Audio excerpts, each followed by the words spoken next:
अगला क्वेश्चन है कि नर तथा मादा युग्मक युग्मक के युग्मनज को कहते हैं। ऑप्शन है लैंगिक जनन, अलैंगिक जनन, मुकुलन, वर्ती कायिक।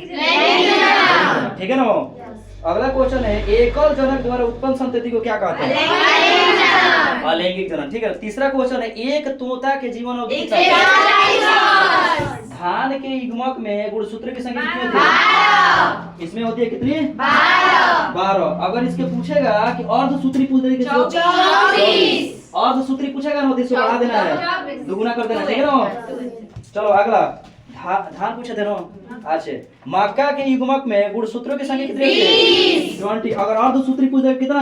40 हो जाएगा। कितना? 40। चलो अगला क्वेश्चन है कि मनुष्य के युग्मकों में गुणसूत्र की संख्या कितनी होती है? 23। देखो युग्मक लगा दिया ना भाई मेरे, युग्मक लगा दिया तो हाचाक दे 23 बोलेंगे, और युग्मक छोड़ दिया ना तो छोटी 6 बोलेंगे। क्या बोलेंगे? 46।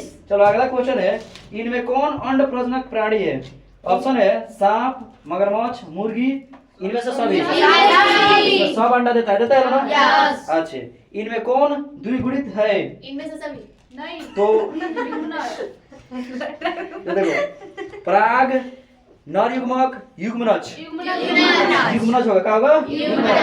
अगला है कि निम्न में किसका पद काय अगुणित होता है? ऑप्शन है कवक, शैवाल, ब्रायोफाइटस, ये सभी होगा। क्या होगा? अगला क्वेश्चन है कि द्विलिंगी प्राणियों में उदाहरण है। द्विलिंगी कौन कौन है? जो टेपवर्म, स्पंज, ये सभी है। तो लोग जब पढ़ा रहे थे तो हम टेपवर्म नहीं लिखवाए थे। ठीक है ना। किसको दिक्कत? अगला क्वेश्चन है बताइए निम्न में से किसमें 12 वर्ष में केवल एक बार फूल खिलते हैं? नीलकुरंजी। तो पढ़ाए होंगे हम नीलकुरंजी। ठीक है ना। अच्छा 100 वर्ष में फूल खिलता है किसमें? किसमें? बांस। अच्छा एक बांस घास है कि घास की प्रजाति है। ठीक है। अच्छा बताओ सब ऋतु स्राव चक्र किसमें होता है? बंदर में, चिंपैंजी में, मनुष्य में, सभी क्या होता है? सभी में। ठीक है ना। अब मध चक्र किसमें होता है? सुनिए ऋतु स्राव चक्र महीना में होता है। अब मध चक्र होता है जैसे गाय हो गया, गाय हो गई। ठीक है ना। ऐसे जीव जो होते हैं उनमें मध चक्र होता है। क्या होता है? मध चक्र। मध चक्र होगा तो 1 साल में होगा उनको। ठीक है ना। यानी एक गाय को 1 साल में 2 को बच्चा दे सकती है? पता नहीं। पता नहीं हो सकता। ऐसा हो नहीं सकता है। तो घर पे बगल में गाय भैंस नहीं है। अजब आदमी है तू लोग, ऐसे बतिया रहा है जैसे कि तू लोग कुछ नहीं पता है, अंतरिक्ष से आए लोग। ठीक है ना। अरे भाई एक उसको मध चक्र बोलते हैं। क्या बोलते हैं? मध चक्र। उसके गर्भ अवस्था 1 साल में 1 बार होता है, उसे क्या बोलेंगे? मध चक्र। ठीक है ना। अगला क्वेश्चन देखिएगा ऋतु स्राव चक्र किसमें होता है? बताओ निम्न में से किसमें केवल एक बार अपने जीवन काल में फूल निकलता है? अगला क्वेश्चन है कि प्रो पंचानन महेश्वरी का जन्म कहाँ होता है? जयपुर। ये बेसिक लगता है कि जयपुर राजस्थान जो भी है ये क्वेश्चन जो है बायोलॉजी से थोड़ा हटके है। ठीक है ना। चलिए आगे बताइए कायिक जनन का एक प्रकार है लैंगिक।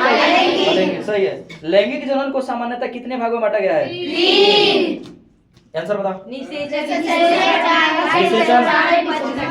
निषेचन, पश्च निषेचन, निषेचन, पूर्व निषेचन, निषेचन, पूर्व निषेचन, पश्च निषेचन। अगला बोलेगा लैंगिक जनन को समझ हो गया। आलू में अर्धसूत्री कोशिका में गुणसूत्र की संख्या होती है 48। ठीक है। अगर पूछेगा अर्धसूत्री छोड़ के गुणसूत्र 24 जीव हो सकते हैं एक लिंगी, द्विलिंगी और दोनों। ठीक है। आगे बताइएगा पुष्प हो सकते हैं? दोनों हो सकते हैं। बताओ जब युग्मक संलयन जीवों के शरीर के बाहर होता है तो उसे क्या कहते हैं? अंदर होगा तो हम लोगों में कौन सा निषेचन होता है? अंतर निषेचन। ठीक है। अगला बताइएगा क्वेश्चन जेम्यूल्स का निर्माण होता है स्पंज में। द्विखंडन पाया जाता है अमीबा में। अलैंगिक जनन द्वारा द्विखंडन किसमें होता है? अमीबा में, पैरामीशियम में होगा। आगे बताइएगा लोग प्रोटिस्टा तथा मोनेरा में, बतिया मत, प्रोटिस्टा तथा मोनेरा में किस प्रकार का जनन होता है? बताइए। ये याद रखना है, ये नहीं लिखवाए हम। बंगाल का आतंकी से कहा जाता है? जलकुंभी को इंग्लिश में क्या बोलते हैं? वाटर हैज सीन्स, ठीक है ना। चलो इसका वैज्ञानिक नाम जानते हो? चलो गुड, आगे बताओ। कायिक प्रवर्धन में पादपों का उत्पत्ति स्थल निम्न में से कौन है? पर्व संधि। क्या है? क्या है? पर्व संधि, ठीक है ना। ये क्वेश्चन लिखने लायक है। अगला क्वेश्चन है, निम्न में से एक लिंगी प्राणी कौन है? तिलचट्टा, ठीक है ना। जोक भी दिया है, केचुआ भी दिया है, टेपवर में तो नहीं बोलेंगे, ये बोलेंगे तिलचट्टा को। किसको? पोटिस्टा तथा मोनेरा में जनन का प्रकार होता है, कोशिका विभाजन होता है। इसमें जनन की क्रिया जानते हो कैसे होता है? कोशिका विभाजन होगा तो समझो जनन हो गया। अगला देखो, अमीबा में जनन विधि निम्न में से कौन है? तो द्विखंडन होता है ना अमीबा में, द्विखंडन होता है ना। अगला क्वेश्चन है, बिना निषेचन के विकसित होने वाले फल कहलाते हैं अनिषेक जनित, कल का पढ़ाया है, ठीक है ना। अनिषेक जनित फल, बिना निषेचन के में क्या होगा? वो फल लग जाता है, फल का निर्माण हो जाता है, ठीक है। अगला बताएगा क्वेश्चन कि पादपों में एम्फीबिया को हम उभय स्थानी किससे संबंधित है? ब्रायोफाइटा। ईस्ट में प्रजनन मुख्यतः किसके माध्यम से होता है? ठीक है। युग्मक सामान्यतः किस प्रकार होते हैं? बताइए। हेप्लॉइड। क्या होते हैं? हेप्लॉइड। निम्न में से कौन उभयलिंगी प्राणी है? बताइए। केचुआ, ठीक है ना। केचुआ कौन है? केचुआ। बताओ। क्लोरेला निम्न में से क्या है? शैवाल। क्या है? शैवाल। बताओ। लास्ट क्वेश्चन है, क्लास नहीं 2 है अभी। निम्नलिखित में से कौन पौधों में कायिक प्रकार के लिए उत्तरदायी नहीं है? ऑप्शन है भूअस्तारिका, शकलकंद, प्रकंद, मुकुलन होगा। क्या होगा? मुकुलन। अच्छा, लास्ट क्वेश्चन है, निम्नलिखित में से कौन सा कथन असत्य है?